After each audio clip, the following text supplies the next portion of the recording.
welcome back to the channel, everyone, and I hope you're doing fine. In this one, we are going to do a guide to Youko1, often the lesser known of the two Yokos, and hopefully this one will catch some of your interest. I know that recently I posted a few of my games with her, and that generated a lot of comments and messages, people who've been looking to make her work, and so I've put a good number of games into her and now feel comfortable sort of putting out one of my sort of styles of guide covering Youko1. For those excited about Youko2, I haven't played her enough recently. I did play a few games as sort of making sure I had pivot options for when Youko1 is bad, and I wasn't really happy with the results, certainly happy enough to put out a guide on Youko2, so maybe one day, but today we're just looking at Youko1 pretty much. Okay, so why do we play Youko1? When do we play her, and maybe when do we not play her? Stuff like that. What does she do? What does she bring to the table? Why on earth would we take Youko1 when we have things like Asami, Shen, Lin, Lynch, and so on available to us? Well, the idea was born as a result of the new Lucius rework, which is he and other masters as well are based upon the principle that with the right cards you can almost mathematically guarantee a kill on a large number of models, and so you're going to kill a model a turn pretty much guaranteed, so long as you don't draw absolute crap. And then you're going to take a little bit of card draw within those crews usually, or a little bit of card fixing maybe, to make sure you've got those cards or more likely to have them, and then you simply execute that plan turn after turn. That model's dead, this model's dead, and then I secret passage off and do my thing. Well, also there's a lot of defensive tech in that crew, namely the combination of half the models having flexible morality, so discard a card or be on negatives to attack them, and disguised, so you can't charge them, and then you no pos flips, so you can't use focused attacks to get through. So it was this whole combination of a package, sort of analysing the Lucius package and what he brings to the table, that led me to investigate the Youko1 idea. And the idea is this, that if you are able to drain your opponent's hand reliably, then and perhaps control their most damaging pieces, and you can bring some threats that can theoretically deal with some of their defensive tech, of which there is quite a lot and it's quite spread out and irritating, then you take away their ability to enact their game plan. Their game plan is sort of mathematically kill a model a turn. Well, that only works, you know, this stat 7 and easiest pos to damage in the world means that he can get through double crit, or single double crit, stat 7 attacks with pos to damage. He's going to, with focus, he can get through almost anything and kill it. That plan goes away because if you don't have the cards, you simply can't hit, and you certainly can't cheat that severe that you need on damage, and you don't have the rams that you need to get the double crit, and so on.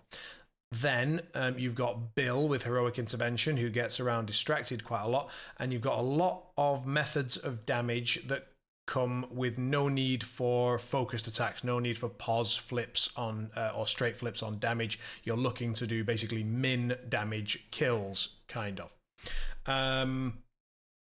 So I'm aware that we're going into quite a bit of theory before we go into actually the crew or how it works, but yeah, so that's how this idea was born. And so how do we do that? How do we drain their hand reliably and control damaging pieces? Well, this is the core list that I have been using the most. There are a lot of variations, and I'm going to talk about as many of them as I can during the sort of vassal section where I've got all the models pulled up and we can have a look at the combinations there. But for now, let's look at this core list, which is the one that I've settled on as the best starting point, I would say. So we've got Youko1 with Chio, we've got Bill, and then we've got the three very, very key models, which is Story of Thangyong, Charm Warder, and Mr. Tannen. And then we've also, in this crew, we've got Sen and 2 Geisha. But the ones which are basically not negotiable, in my opinion, are Than, Charm, and Tannen. Now, there may be some of you out there that are thinking, but what about mimicking Klaus and having, getting the mimic Klaus, being able to basically act as being friendly and then coming in and then you can ignore, take the hit and boring conversation and betrayal. Yes, that was something that sort of came to my mind and came up during training games against Lucius, but by that point, this idea of a crew had already been born, and I then played it into a lot of other crews, and I find that gimmick set still requires you to have a good number of cards to pull it off. So even if you can ignore my defensive tech or some of it or most of it, then you still need cards to make a lot of things happen, and this crew prevents it. So how does it prevent it? Well, the first thing we need to know is about Youko1 herself. So she starts off with Unseen Manipulator and reduces their hand size by 1. So most average crews starting with a 6-card hand have now got a 5-card hand. So that's the first thing. And the second thing is that if you activate within 6 of Yoko, or if you're chosen to activate rather, you need to discard a card. Otherwise, Yoko gets to choose who you activate instead. She needs to pick from models that she can see, but she can pick any other model that hasn't activated yet and tell it to activate instead. And so therefore you're sort of playing with 5 cards, and then if you are near Yoko, and obviously we're going to try and make sure that you are, then if you want to activate a certain model, so if it's important that that model sort of goes first, gets initiative, then so for example you might need to cheat for initiative, so then you're from 6 down to 5 immediately, then you need to cheat for initiative perhaps, so you're down to 4, and then if you want to activate the model that you want to activate, you're down to 3, and that's before you've done anything. That's just to activate a model and go first in a turn, right? Theoretically. So the next part that makes this particularly brutal is Mr. Tannen. So this is Betrayal Aura, mostly. Enemy models within 6 must each discard a card to cheat fate.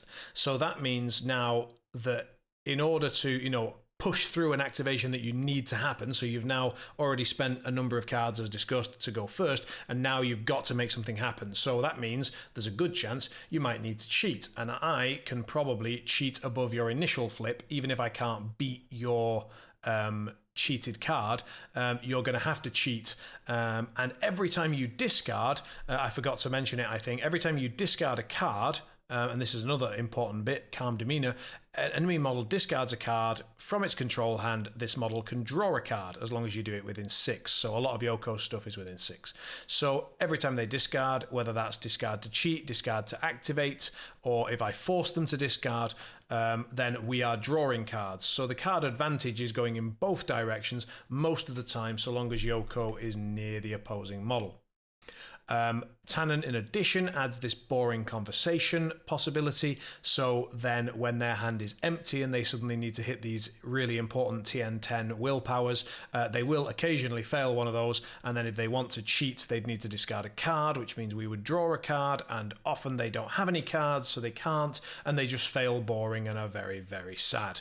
Additionally, we do have ways to hand out injured to models, which brings their willpower down, making it more likely that they're going to fail those boring conversations. And if we're running Geisha and they are within 2 inches of the model, then the boring conversation is taken on negatives anyway, so they can't even cheat. Additionally, he has Despicable Promises, which is target gains distracted. Distracted is another theme of the list, so we're going to be neutering opponents' crews by basically emptying their hand and making it so that they can't cheat. And then we're also going to put Distracted on any important beaters so that they can't just try and flip through us and get lucky, because they're going to be fighting through negatives as well as everything else that we're throwing at them. So, but this, in addition, has a Drain Magic trigger that we can rig the deck to potentially find and put on top, and then be ready to force another target discards a card, and then this model can draw a card and discard a card. And if we force out the Drain Magic, then we might even force out a cheat. So if they want to avoid the drain, they might need to cheat, and then that's Betrayal, and away we go again. So we've got Yoko and we've got Tannen. These are the two 6-inch bubbles that we want to try and overlap and put as many enemy models within that overlap as we physically can, because that is the absolute bubble of misery that nobody wants to be anywhere near. And then once they are in it, we have the absolute perfect Punisher, and that is the Charm Warder. So Charm Warder with the Jinx ability with the Shady Dealings trigger. So this is the one that makes them discard a card for each unrevealed scheme. So in the early game, that's going to be 2 cards per Jinx with the Shady Dealings trigger. We do need to find the crows. So this is an unfortunate part of the whole thing, is that we're going to need to have crows in hand, but we're going to have a stat 8 attack when we're using Chi with it. And so stat 8 versus willpower is pretty damn good. And again, we are hoping to have them in that bubble of misery, so that if they want to cheat, they're going to be near Tannen, they're going to have to discard a card in order to do so. We are going to immediately draw because of Yoko. And if this Shady Dealings goes through, then first they'll be injured, which makes everything we just discussed more powerful. And they're going to discard 2 cards from their control hand, which means Yoko will immediately draw 2 cards. So we probably have to cheat a crow. But they might not want to cheat to defend it, because if they want to do that, they have to discard a card. And then if we push the Jinx through anyway, they've had to discard 3 cards. And since they only start with 5 and they need to discard 1 to activate something that they want to activate, you can see where this is going, that incredibly quickly the Charm Warder can drain their entire hand, and not only does every crow that I spend is then replaced immediately with 2 freshly drawn cards. So it doesn't even put me card negative, it in fact puts me card positive.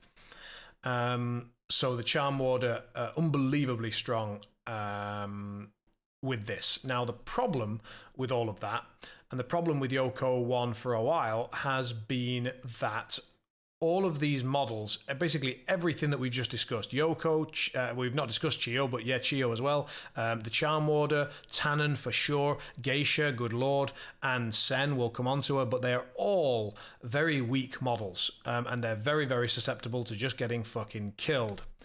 Enter Than, who says, you know, there's a lot of text here, but what he basically says is, if you don't want it to die, it doesn't die. So his job is to sit with a big 6-inch, take the hit bubble, and keep your shit alive. In addition, he gives you this massive unpack tool, a 4-inch bubble from a 50mm base that allows you to move all the models 3 inches, all your friendly models 3 inches, ignoring models. So you're going to open with that every game, and you're often going to do it again turn 2, we'll see. And then you've got this ping, heal, and damage on top of that. So Than, we don't have to talk about him much more. He's well known. He's in a lot of Thunder's lists. He's an overpowered model, and he just happens to work wonderfully well with this weak yet incredibly strong offense, incredibly weak defense crew.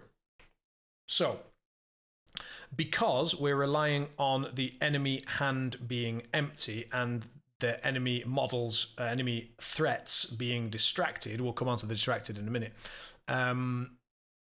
because we're counting on that, and because we've got Than to take the hit and then have armor 1 and then a little bit of self-heal, we don't need so many stones in our pool, because Yoko herself has Serene Countenance, so enemy attack actions have a negative to the duel. If they are also distracted, and that's where we'll come into Riddles in the Dark, then they're on double negatives to hit, so she can be surprisingly tanky up front, though obviously Serene Countenance on its own isn't great against focused hits, and so you want to avoid those coming in on her. But if that's the case, then Fan is usually there to take it, and with a higher defense can sometimes defend well enough to bring them to double negs or whatever. Riddles in the Dark. So this is Yoko's main attack action. 10-inch, stats 7 against willpower, so very, very often going to go through. Decent triggers across the board. So Information Network can make everybody can draw a card, and it matters because the target gains distracted, where X is the difference between the number of cards in each player's control hand, up to a maximum of 2. So generally speaking, you can hand out double distracted per Riddles in the Dark. You just need to be careful about you having more cards than them, but the whole crew is designed to do that, so it shouldn't be a problem. Information Network can simply draw us yet another card. Once their hand is empty, Mental Trauma basically says distracted 2 and damage 3. And of course, when they discard a card, if the target's near Yoko, we draw one. Quick Reflexes just allows us to do it again. Visions of Glamour, AoE distracted, so if you've got a Willpower 7 model that you really need to distract, but there's a Willpower 3 model standing right next to it, we can Visions of Glamour and get that distracted where we need it. Her bonus is to reveal the enemy control hand, and there's an inbuilt trigger that I can then discard a card of choice. So basically you discard their highest card, it can be the red, and then they draw a card. And of course, when they discard that card, if they're close to us, we draw a card. So this can do, obviously, mostly it will just remove their highest card, but if we know that they need one particular suited card, like the Rider needing its ram to go boom on turn 2, we can simply remove that ram, and then, yes, they get to draw one more card, but the chances that it's their exact TN are low. She also has a melee, which isn't useless. It's a 1/3/4 with slow, and that can be really good because you very often need to get her aggressively into position in the enemy crew so that she can see everything, and so why the hell not do a bit of damage and slow something on the way in, and then obviously that puts her in range of backroom dealings, and backroom dealings 7 against willpower again, and so you can target fairly low willpower targets because it doesn't matter who you're targeting, you just need to reveal their hand. So find a low willpower target, reveal their hand, discard their best card. We Own You is a weird one. So a target non-master once per turn, if they have 2 distracted, then we can chuck out basically an obey. It's a non-charge obey, but it can be very useful for things like obeying their in-your-face scoring model out of your deployment zone unexpectedly, or scoring a raid marker, or suddenly if they happen to have any model with tokens like a Rider, we can, if it's got another friendly model within 1 inch of it, we can obey the Rider, and then we can tell it to attack, and we can spend all of its tokens. Now what will actually happen is that they will spend all of their tokens defending the Riddles in the Dark because they know what's coming, but the result is the same. In fact, it's better because you don't even have to spend the AP of the We Own You. You get to do whatever you want instead. I mean, you know, it's not better, but it's very, very good. So that's Youko1's sort of card and what she's doing. Very much the case that she is essentially just getting as herself within 6 of as many models as possible, preferably overlapping Tannen when she does it, and then she's distracting the threatening targets, and she's backroom dealings the weak targets so that she can discard their best card. And she's drawing us an enormous number of cards so long as our crew is doing what it's supposed to do. Okay, so that is Yoko, Fan, the Charm Warder, and Tannen. And those are absolutely core. They are key. We will come on to Chio because she is obviously automatically in the crew right out of the gates. So Misinformation is another version of target reveals control hand, and this time discards 2 models of the 2 cards of this model's choice. So this is another possibility for us to chuck their good cards, and then if they're near Yoko, draw. very often in Youko1, Chio is sent off to the edges to sort of draw fire or to hopefully be left alone and then generate pass tokens when she crosses the midline. In this crew, I would actually bring her along with your bubble, keep her somewhat nearby. She can then hand out distracted and gain pass tokens if needed. She can force models near Yoko to cheat, possibly, and if they're near Tannen, that's discarding more cards. And if they don't cheat, then you get this through, and then they discard cards anyway. And so her sort of offensive package becomes pretty threatening when they are in the Yoko Tannen bubble. And the reason you want to keep her close is because she can do that and Than can keep her alive along with everybody else. Okay. She's not super crucial to this list, and if she dies, she dies. And if you need to send her off to the edges to score something or to threaten to score something or to potentially draw a threat over to her, go for it. It works just as it does in Youko1 traditionally. It works here as well. I'm just saying that she gains a bit of value targeting things that are within this misery bubble. Okay, so then we move on to the only models that we haven't really discussed. Bill. So Bill is as close to an auto-include as it gets without actually being one. Reasons are when they don't have the cards to stop him, he just does ludicrous damage. So if they don't have scheme markers down, he can use Debt of Gratitude on heroic intervention to deal 2 damage. Then he min 3s, and with crit you can make that min 4. If you want to cheat a ram and stone, you can make it min 5. And so if they have no schemes down and you have the ram, stone and crow in hand, you can do a min 7 with Bill, and if they don't have the cards to cheat or deal with it, then that is pretty damned brutal. Additionally, Bill has a bonus challenge, and challenge says if you want to target anyone other than Bill, you need to discard a card. If we've then emptied their hand, then we can basically neuter yet another model by saying, right, you can't attack or target shit because you can't discard cards because I've emptied your hand, and so it's just another model. So we distract this target, challenge that target, empty their hand, job done. Then also when they do reveal a scheme, this model heals 3 and gains fast, so he sort of disincentivizes them to reveal schemes, while obviously the Charm Warder massively incentivizes them to reveal schemes. And he's yet another leverage model, so when they do finally manage to reveal a scheme, we're going to have an unbelievable number of pass tokens, which give us access to a lot of pos flips on defense, offense, whatever, or of course just activation control. And when he gains fast on that turn, oh god, he can do so much. He's brutal. Additionally, sorry, one more thing. He does have this 1-2-3 heal, and that is pretty handy if the opponent decides to go all out on Than in the early game and really try and drop him. Then it is acceptable. I realize that when you're paying 9 stones for the model, it doesn't feel good to just get a 1-2-3 heal. But when that heals Than, who is because he's armor 1, that is sort of effective healing of 2-3-4 in a way, and then every turn that Than lives, he gets to heal himself another one with his bonus, and so on and so on and so on, and get his well versed back, which makes stoning on him more effective, blah blah blah. Bill synergizes really well naturally with a lot of the crew. He just happens to be one of the best beaters in Thunders. You take Bill the vast majority of the time. I'm going to pause the recording because my dog is really bothering me to go out, and so we'll be right back.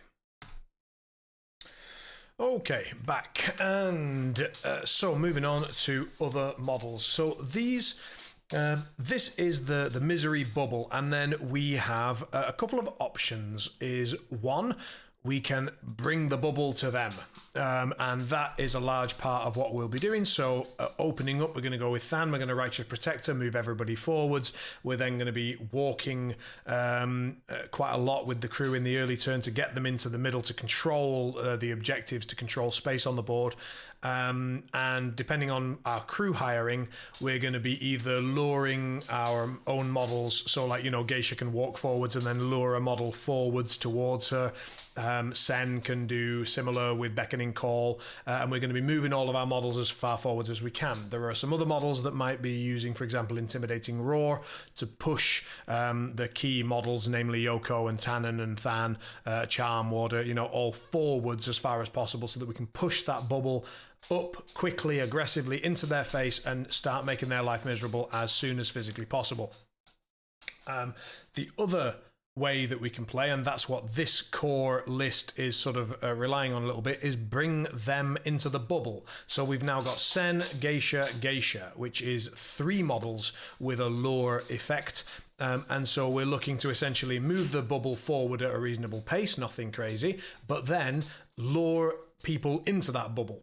Now, obviously, against lead-lined coat users, brackets cunts, we will struggle with that. But against balanced things, we suddenly can very often get that lure off. Geisha have lure on stat 6. I always thought it was 5 for some reason, but no, it is actually 6.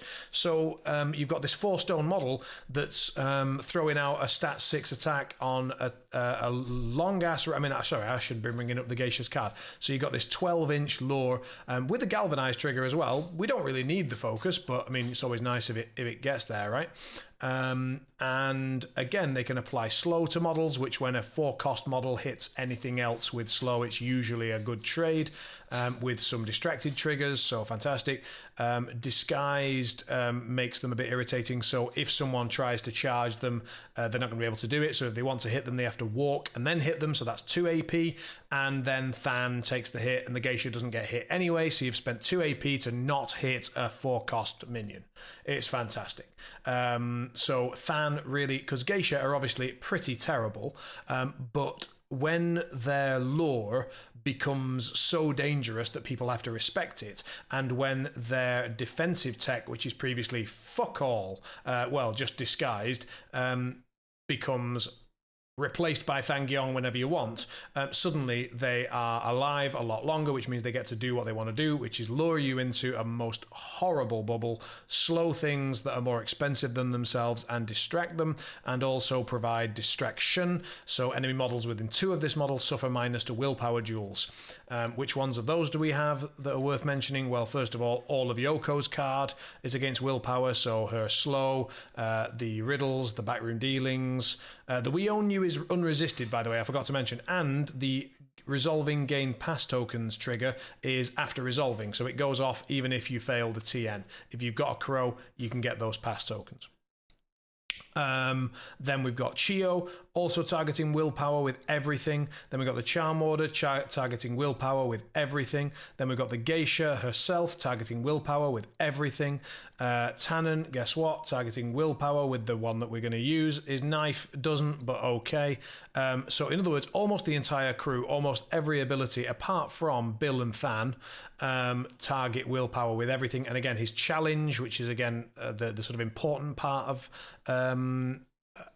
when you're playing a hand drain crew, or more important than usual, is against willpower. So therefore the Geisha fly up in value by being near anything. There's obviously the boring conversation is massive by putting them all on negs. Now you could argue, well, you know, they can't cheat because they haven't got a hand, so why is it so important to put them on negs? Right, but people can still occasionally just flip good, and that can shut Youko1 down pretty hard, which is when someone just happens to flip like a god, and when you're putting them on negatives, the chances of that are astronomically lower. So we're playing a bunch of lures, and then this horrible bubble, then we've got Than to keep it alive, and Bill to smack them to death. That's not a lot of damage, though, because Yoko's doing almost no damage herself, so she's just distracting, discarding, drawing. Chio, distracting, discarding, drawing. Than, protecting, healing himself, and generally just positioning and unpacking. Charm, tiny bit of damage, you know, injured, and mostly just draining their hand. Tannen, just draining their hand. Geisha, bringing them into the bubble, and generally making all of this willpower stuff miserable. So where's the damage coming from? If it's only Bill, then we're going through all this effort to empty their hand, and yet we have no way to really convert that. Now, in theory, when their hand is empty and when they're in this bubble of shit, then almost anything can do damage. You can do speculative, very solid attacks with Than, for example, because 2-4-5 with some good triggers is suddenly very powerful. But this is where Sen comes into her own. So she's normally a slightly costly but better beckoner, which makes her hireable but not exciting. However, Beckoning Call, very, very handy. Light Inside giving brilliance means that there's a little bit of synergy with Mr. Tannen because of the Delirium trigger, Delirium aura, so he can hand out a little bit of ping damage or a bit of extra movement when she Beckoning Calls somebody. So yeah, Beckoning Call, very handy for both our unpack and also for that sort of bringing them into the bubble. Another Serene Countenance, so another sort of combination of brilliance and... distracted and Serene Countenance, making it very, very hard to hit her. And Siren Song. Enemy models within 6 suffer a -1 to willpower duels generated by tactical actions. So that's basically just boring conversation. But it can also be... where's the other one? Come on now. I think there is one more, isn't there? Is it just boring conversation? It's just boring conversation. Anyway, right. And Righteous Protector really doesn't matter, but it is theoretically there. So that's a little bit with Sen. Obviously, Rig the Deck is handy, but the main reason why it's handy and why she makes this list and why I think she's probably part of my core crew for Youko1 is this song's all about you. This is a pretty weak... attack action generally because it's 5 against willpower. It's got 8-inch range, so it's not 10, it's not 12. It's not really like, you do have to be relatively near them with a relatively weak support model. Her bonus requires quite a high TN and has a relatively low upside considering, but this song's all about you. The target may discard up to 2 cards. For each card the target does not discard, it suffers 1 irreducible damage and gains distracted 1. And then we've only got 1 trigger available, which is when resolving, the target suffers 2 damage. So, if the target does not discard up to 2 cards, and if you have the tome trigger, the target is taking 2 irreducible damage, 2 distracted, and then 2 more damage. And so it's 1 + 1 irreducible, distracted 1 + 1, and then 2 more damage on top. So even stoning isn't super efficient against this attack. And so she's doing something like -4 with distracted 2. And normally 5 against willpower isn't enough to get there, but if they're on negatives because of a geisha, or if they have no cards, or they can't cheat because Tannen's nearby, then all of a sudden this is horrible. Now, if they do have cards, then they've got to make a decision. Target may discard up to 2 cards, but if they're near Yoko, they know for a fact that you're going to draw cards for every single one that they discard. So even if they do want to dodge that damage, they have to give you value in the process. So Sen makes an enormous difference. Now, another thing is that people often try to break bubbles up. So they'll try to displace your bubble, so maybe kidnap Tannen or kidnap Yoko. Kidnapping Yoko is a bad idea, but kidnapping Tannen or kidnapping Than, that's very often a thing. They'll try and move Than out of the way so he's no longer covering your crew. Beckoning Call allows Sen to go and bring Than back to where he needs to be, or bring Tannen back into the safety of Than, whatever it is. Beckoning Call, very handy. This song's about you becomes massive value, and because she wants to be casting her aggressive attack actions almost every turn, the fact that she has Rig the Deck and Reposition on her bonus is very, very useful, because you can sort of rig the 7+ masks and then draw something back into your hand, maybe some tomes, so that you can then get this trigger off more than once, and stuff like that. So Sen, specifically in this crew, becomes quite a good model. So that is the core crew. That is how the crew works, and when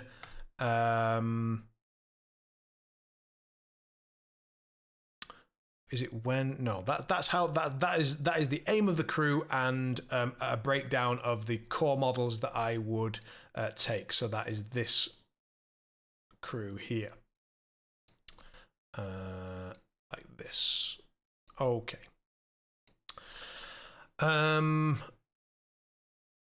Now, I'm just thinking about the best order. I think the best order is to go through the alternative models. So I have done a fair bit of experimentation. There are still some things I haven't managed to put on the table, and are only theoretical, but let's go through and have a chat about them. So one option, for those of you out there who are maybe part of the UK meta, where this is a much more popular combination, there is Zheng and Yasunori. So usually at this point you're going to have to drop Bill. So that's the first warning sign that I don't think this is a great idea. And I'll just make it clear here that this is a double geisha standard. Okay. So you're going to have to drop Bill to make space for one of these, because you absolutely need this. And so your models that you can potentially switch out are these. And so here's 9 stones, 16 stones, 20 stones, 24. So we've got 24 to play with. So you could, for example, keep a geisha, which I would if you were doing these two, and bring in these two. So you'd have to drop out Bill, Sen, and geisha, and bring in Zheng and Yasunori. Okay, well, why? First of all, because if you're playing in your face pools, you might want to have more than just one model that's capable of scoring the end point. And in your face is good, because Yoko will very often be in their face, and you will very often be able to kill their expensive models because they simply can't protect them. They haven't got any way of protecting them, and over time you're just going to chip them down with damage one, injured, drain their hand, and then as we just discussed, min 4s, min 7s, ridiculous shit, speculative 2/4/5s. You're going to be able to get that damage done. You're going to be able to kill the models. But if Bill dies in any way, then your second point of in your face is gone. So one option is to have 2 10s. They're big beefy boys, stat 7 defense on the Yasunori, and warning growl on Zheng, so innate hard to wound. But why in this crew specifically? Why in Youko1? Well, for that we have to come back to this briefly. We have to go to cards.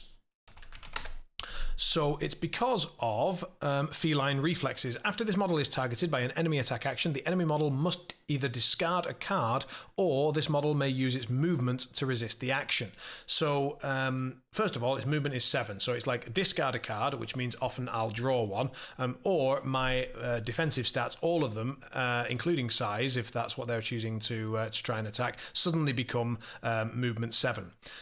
So first of all, that can mean that stuff like Poltergeist, who says, oh, you're on negatives because I'm attacking your willpower. Well, no, you're not. You're attacking my movement unless you discard a card. And then second of all, if you don't discard a card, my defensive stat is 7 regardless of what you're trying to target. So he becomes a hard to wound effectively because of warning growl, stat 7 monster. Then he's a 3/4/5 with some very nice triggers. And so you are able to get those attacks off more often because their hand is empty, yours is hopefully relatively full, which means you can cheat for pouncing strike, for example, and get more attacks. And the crew does slightly lack the ability to scheme, and so Zheng brings this thing where if he damages a model, you can discard a card and then have a friendly model in loss take the interact action. So in theory, fits very well. In addition, he has intimidating roar. I spoke earlier about the 2 options. 1 is lure them into the bubble, and 2 is push the bubble towards them. So if we go back here for a moment and we put our Yoko and Tannen up at the front, along with the Charm Warder, maybe that would be something we'd likely do. And then we'd put Zheng behind them, put Than nearby, right? So let's imagine this is our crew. She's over here somewhere, right?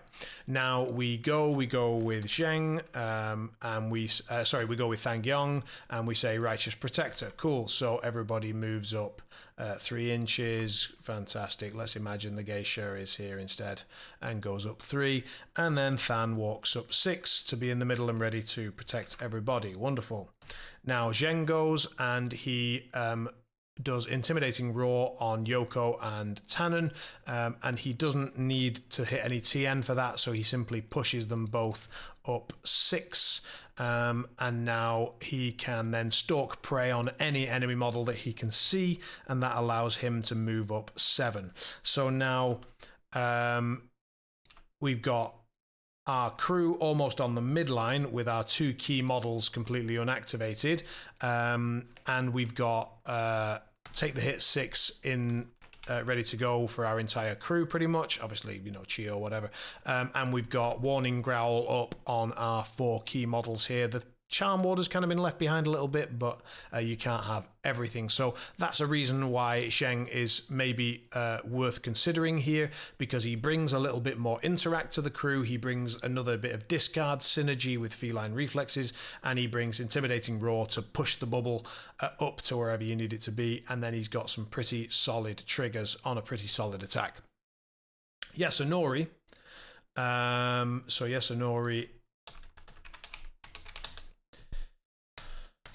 has defense 7, which means, well, very, very good stats in general. 7-6, 7-3 is an incredible defensive stat line, and if you take Composure as his upgrade, then also has sort of effectively Armor 1.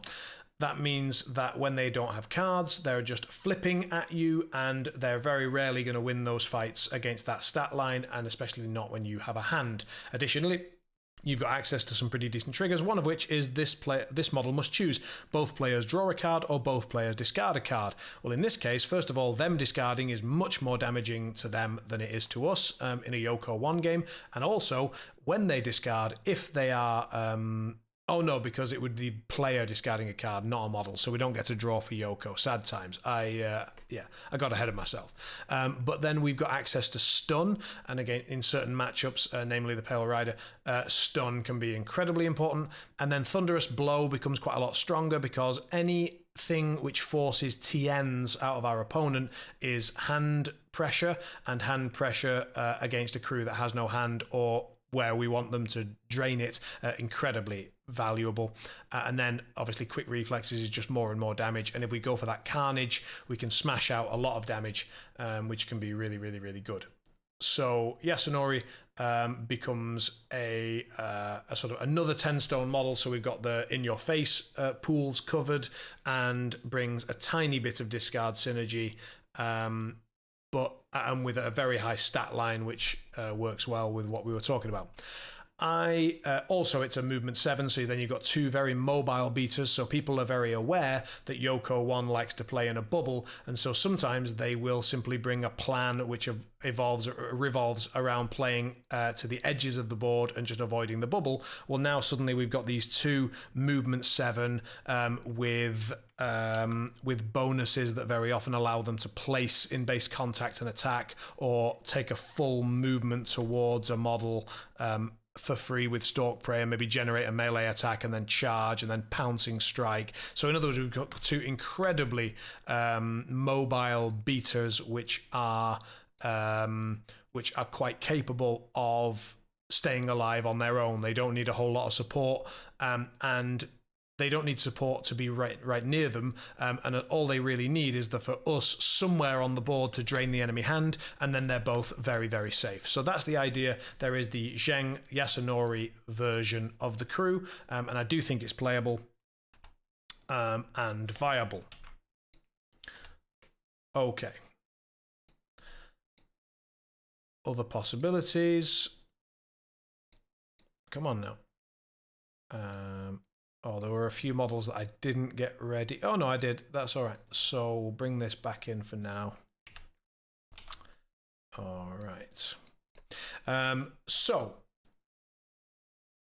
if you've been paying attention, you've noticed I've mentioned the word draining their hand more than once, the words even. And so you might be thinking, well, what if we could just execute them? Well, we can. So Lady Yuma is the only hireable execute in Thunders. She's not an amazing model, and one of the main reasons that she isn't amazing is because she's an enforcer, quite expensive, and her defensive tech is essentially terrifying and feed on fear. plus 6/5. It's not bad, but if someone really wants to kill her, then they will. Fan says no. So you can bring in Lady Yume instead of, for example, Sen, and if that becomes your damage piece, instead sort of Lady Yume becomes your damage piece. You have very little ways to place models. You have no rifts to draw cards with, so you are wasting the majority of her card. You're basically just saying, I have an execute model, and that's pretty much it. One thing I will say, though, is if geisha are nearby anything trying to attack her, then they will be on negatives. That's how that works, right? Because it's terrifying as a willpower duel. Yeah, so it should work. So, you know, she'll be very, very hard to hit if their hand is empty and if they're near geisha. But again, the problem with this is that I'll bring up Lady Yume's card briefly just so we can take a look in case you're unfamiliar with her. So we've got this execute trigger. That's the main reason that we're thinking about her. But it requires crows, and obviously your opponent is not going to allow you to execute them very easily, and so we're going to need to drain their hand first. And if we want to drain their hand, we need the Shady Dealings trigger from the Charm Warder, and that is also crows. And then we're going to want Drain Magic from Tannen, it's crows. And we're going to want Debt of Gratitude from Bill, it's crows. And so our need for crows, mental trauma on Yoko, it's crows. So the idea that we're going to be able to spare any crows for Lady Yume's execute plan, and even if we are, then we might need to hire Desper as well, because if they've got a high stone count, pool, then we need to burn through that before the executes are even valid. So then we might have to drop, for example, both Geisha and Sen to make way for Lady Yume and Desper, so that he can steal their stones and then she can try and execute them. I'm not saying this doesn't work. I'm saying that I'm not at all sure, and I think that you're putting a lot of reliance in the work of the Lord to give you the crows that you need to pull that off. So I haven't run it yet. I think I probably will at some stage, just in case I'm wrong and it's nuts. But I'm tempted to say it isn't. Okay. So Cruise, Youko1, Tiger. So this is another possibility, is if we drop the two geisha, and again we go for a middle ground between the Zheng Yasunori and the double geisha Sen version. So if we drop the geisha and instead we take a paper tiger, then we've added in a much cheaper than Zheng version of the intimidating raw play. So now again we're getting this unpack of both of these being pushed up, and then him being able to place within 5 and being nearby ready to do it again next turn or whatever, or go and become a scheme runner, whatever we need. Paper Tiger, not bad. However, Paper Tiger also has a bit more synergy with this particular plan. So again, that 2/4/5 damage track on a defense 5, it's not great, but when they have no cards to defend it, then we can get away more. We're more likely to get away with cheeky mod 4s or severe 5s, and they really, really stack up. And then we've got the place this model anywhere. We don't have a TN for that, amazing. And then we've got made to kill, so we generate another melee attack if we want it. So lots of melee attacks. But this is where the synergy pops in again. So the intimidating raw for the unpack and pushing the bubble towards them, and then having some speculative attacks is good. Also got willpower, intimidating raw as an offensive tool. So if they've got expensive minions or important minions, then we can push them away and give them slow. And if they're near a geisha, that's very likely to go off, etc. But the other bit is stain on the page. After this model ends its activations, after it ends its activation, enemy models it damaged, that activation must discard a card. So all we need to do is hit at all and damage them. So even if we just min to them, anything, so it's the number of models. So I can hit one model 3 times, it will still only discard 1 card. But if I hit 3 models and damage them, then he's going to have to discard 3 cards. And and it is the model damaged that discards the card. So if you dive in with the Paper Tiger, smack a bunch of stuff that Yoko can see, they'll have to empty their hand, and you will refill yours. So Paper Tiger, I think, has some serious potential to be good, especially if the lure plan is unlikely to work. So against a crew where they're, you know, running some lead-lined coats or a bunch of laugh off or planted roots or whatever, and you know that lure isn't likely to work, or they're a very high willpower crew or whatever, then Paper Tiger might be a way to go. So Hinamatsu. Hinamatsu is first of all another lore model. So in theory, if we don't like the geisha for whatever reason, like we just don't think they fit, we think that someone's got too much of an easy way to get rid of them, we can drop them and bring in Hinamatsu. And that, first of all, gives us the way to play Bill and play in your face, because then you've got 2 9 costs. And again, it's tricky to break through a henchman with armor 2 when you've got no hand. Also, her sort of natural pause flips on attacks do help us to get there for just chunking damage into people. So a bit like Sen, where her min becomes pretty good with triggers, well, Hinamatsu's min becomes pretty good if she can onslaught every time and then flurry and just keep going and going and going. So Hinamatsu, another good option that you can definitely throw into this crew if you like. So you can either drop the geisha or you can drop Sen. But if you drop Sen for Hinamatsu, you're looking at a 1 stone pool, which I really don't like. So then at that point I would drop, I think you want a low pool. I don't think you want any more than 5, but 1 is too low. So you would probably drop a geisha, and then you've got 2 lures and you've got another output model, and you've got 2 9 costs for in your face. So Hinamatsu as an option.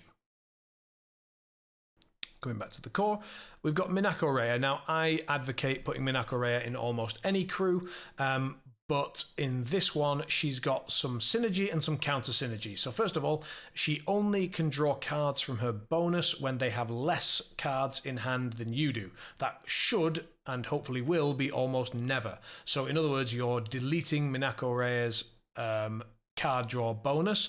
And then in this crew, we have no way of creating scrap or rifts or shadows. So we've basically removed her other bonus. So then why are we even considering her? Well, because, and you're going to get sick of me saying this, when they have no cards in hand, it is incredibly hard for them to avoid Minako Rhea walking in, smacking them with a tome, forcing them to hit her. Then they're unable to basically cheat to stop that from happening, and they're unable to cheat.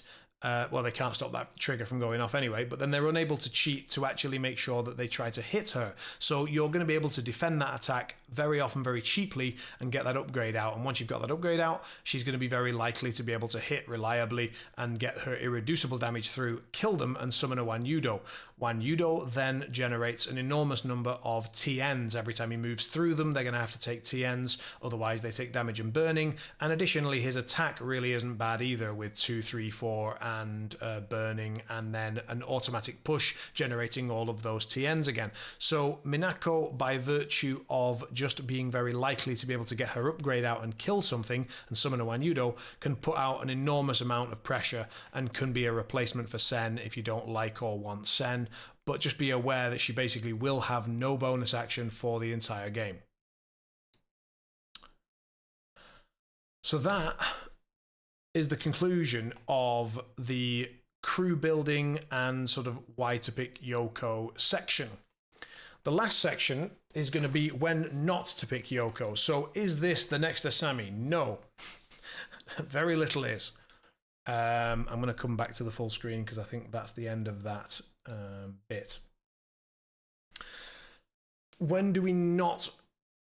so why is it not the new Asami? Well, because you can't play it into everything. You can't play it into every pool. When you need to interact heavily, you've got some models that simply have to spend their time positioning themselves. That's Yoko, Tannen, Than, and Charm Order has to be doing Jinx stuff. Sen has to be getting value from This Song's All About You. So you basically got Chio and Geisha. Bill obviously has to be smacking things because that's where he just gets all that value. So then you're left with, I mean, and this is one of the reasons why I put the Geisha in the crew, is because it gives you a couple of cheap shitters that can then be throwing out scheme markers for the times when you need them. So they help you with a lot of the scheme pool stuff.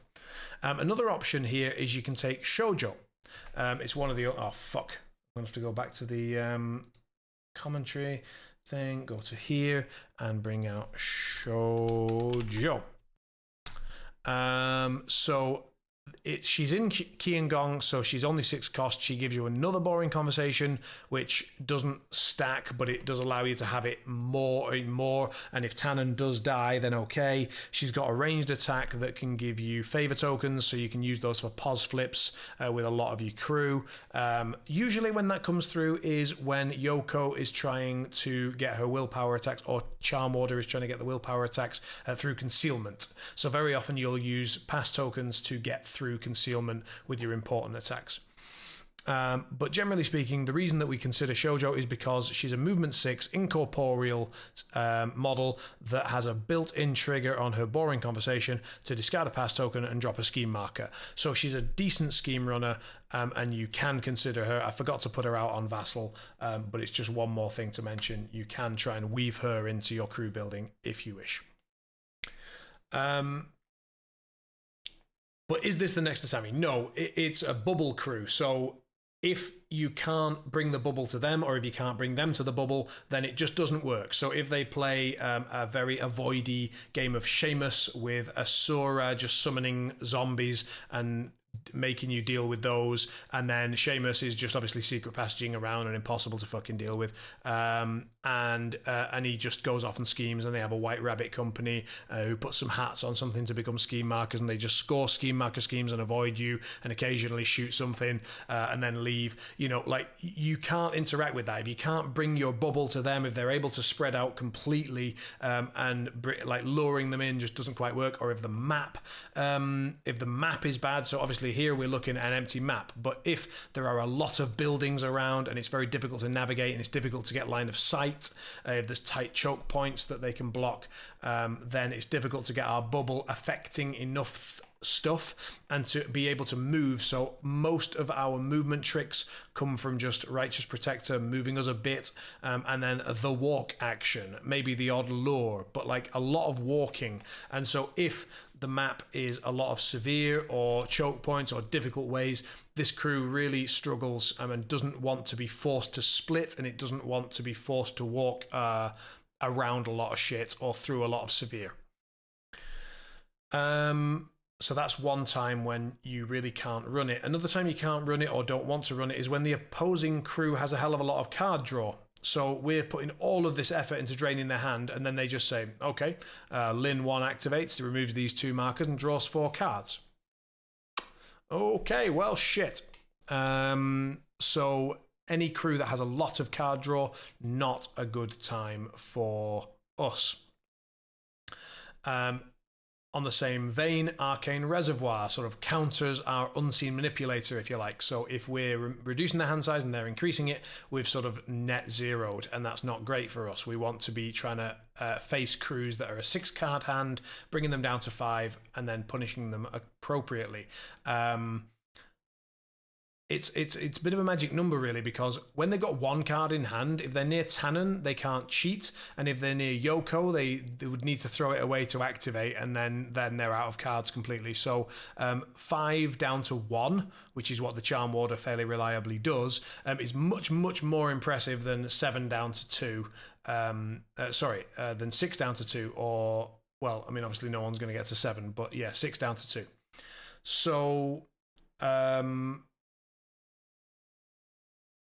crews with Arcane Reservoir, crews with serious card draw, crews which can ignore auras, crews which can kill Fan, crews which can kidnap very, very well, crews which are immune somehow or very resistant to lure.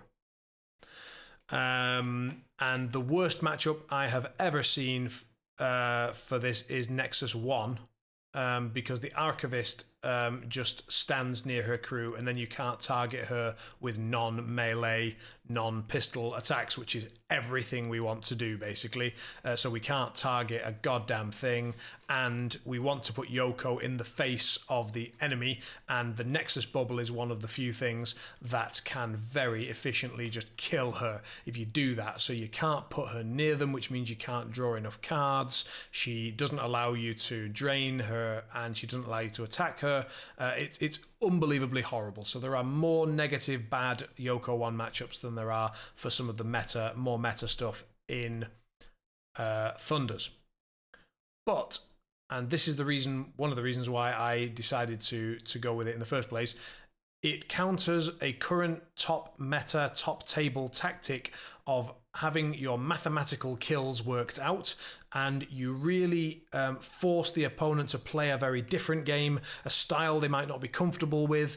They might, if their mental game isn't really strong, they might get really, really tilted by having their hand drained, and they might start to make mistakes that they shouldn't. They might get really tilted by the fact that they're now at the mercy of top decks, and so people who don't deal with variants very well at all are going to struggle to face Youko1. So you bring in a lot of different challenges, and the fact that you might bring Youko1, so if people are aware that it's a possibility for you, then they have to consider bringing, card draw masters or arcane reservoir masters where they might not have wanted to, and because it's just one more thing to fear, and they've already got to deal with the fact that they need to bring anti-Asami stuff. They need to know that we can pivot to Shen, and then we've got perfectly decent options of Lynch and Yoko and Lynch and Lin behind that, and now you're adding yet another problem that's a very different problem with different models that they're not going to want to see, and so that is one of the reasons why I advocate potentially trying this crew out and having it as a threat. Additionally, Youko1 just doesn't see a lot of play and a lot of love, and I know a lot of people are very keen on playing crews like that, so this might be incentive enough for you to try out Youko1. I hope this guide has been useful for you and that it's enough for you to go out and try her yourself. As I say, apologies for those of you who were hoping to see that Asami 2 Sandeep game versus Billy in the round 1 of the March event of MWS. The audio was lost due to a PC crash, and the settings were reset and I didn't notice. So, there's no notification for that on OBS, sadly. There really should be, but there isn't. So that was my guide to Youko1 as a little treat and a little replacement for that. So I hope you enjoyed it, and I do enjoy making these guides, and I really appreciate all the feedback that you guys give. I very often get messages thanking me for those guides, or saying that they've been useful or that they've inspired someone to try something out, and I love to see it, and I love to put more content out there. So I will hopefully do more guides like this in the future. If you are in the weird Discord, you can simply hit !Draysen and you'll get a list of all the guides. The guys have been very kindly promoting them. So yeah, hopefully this one will make the list very soon. Take care, have a great day, and I'll see you for the next one.